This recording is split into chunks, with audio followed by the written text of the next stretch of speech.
As President Biden prepares to leave office, there's a full court press underway now for him to grant some pardons. One of the requests comes from former Congressman Jesse Jackson Jr., as well as his former wife, Sandy Jackson, who served as a Chicago alderwoman.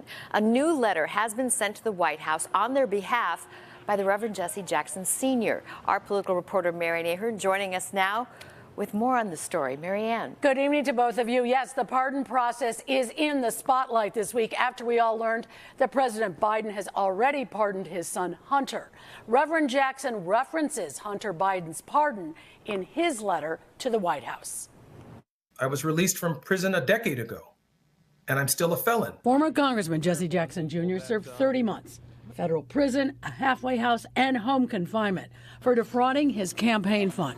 He is now hoping President Biden will grant him a pardon, and others requesting one too. There are millions of people who, after they've served their time, they still have an F on their forehead.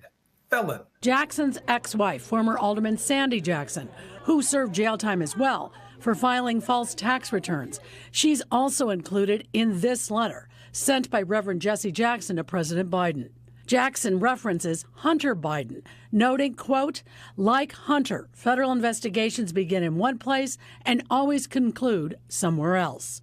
Jackson Jr. also notes, I hope that the president looks upon my life, looks upon the lives of millions of men and women in our city, in our state, in our country, who have not reoffended.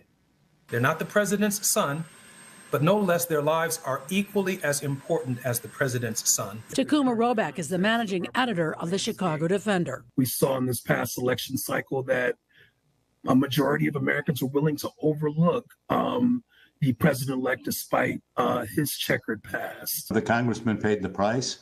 And the old saying is never judge a man based on his worst day. Not just Homewood Mayor Richard Hofeld, other South suburban mayors have forwarded their letters too, supporting Jackson's pardon. The newest story will be forgiven by the American people, pardoned by the American people.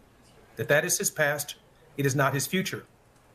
When he left prison, Jesse Jackson Jr. did not initially ask for a pardon, but since then he has been encouraged to do so and, of course, has filled out the documentation.